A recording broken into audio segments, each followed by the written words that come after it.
Mobile फोनमा प्रयोग गरिने सिम कार्डको पूरा रूप के हो? साथीहरू, यसको सही उत्तर रहेको छ सब्सक्राइब आइडेन्टिटी मोड्युल। मलेसियामा नेपाली दूतावास कहिले खोलियो?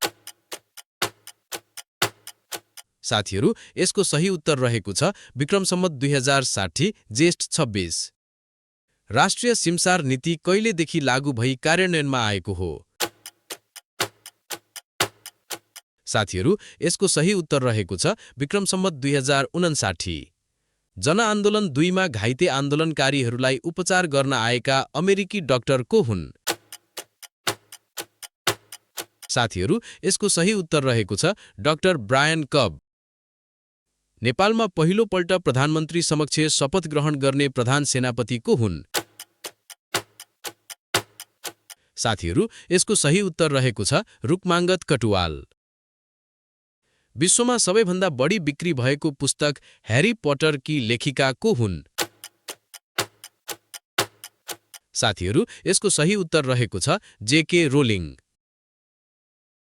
एसएलसीमा सर्वोत्कृष्ट हुनेको नाम घोषणा गर्ने परिपाटी कहिलेदेखि बन्द भएको हो?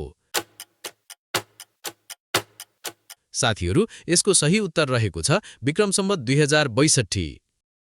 नेपालले श्रम सम्झौता गरेको पहिलो राष्ट्र कुन हो? साथीहरू, यसको सही उत्तर रहेको छ कतार। जनआन्दोलन 2 मा शहीद हुने एकमात्र विदेशी नागरिक को हुन्? साथीहरू, यसको सही उत्तर रहेको छ मोहम्मद जहाङ्गीर। गैर आवासीय नेपाली दिवस कहिले मनाइन्छ? साथीहरू, यसको सही उत्तर रहेको छ अक्टोबर 11। चन्द्रमाको सतहमा पुगेको पहिलो यान कुन हो? साथीहरू, यसको सही उत्तर रहेको छ लुना 2। प्रथम अन्तरिक्ष यात्री रुसका युरी गागरिन कहिले र कुन यानबाट अन्तरिक्षमा पुगेका थिए?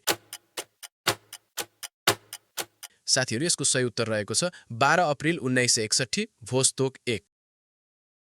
अन्तरिक्षमा बसाइने प्रस्तावित सहरको नाम के हो? साथीहरू, यसको सही उत्तर रहेको छ ओल्गा। धर्मपुत्र धर्मपुत्री सम्बन्धी काठमाडौँ घोषणापत्र कहिले जारी गरियो?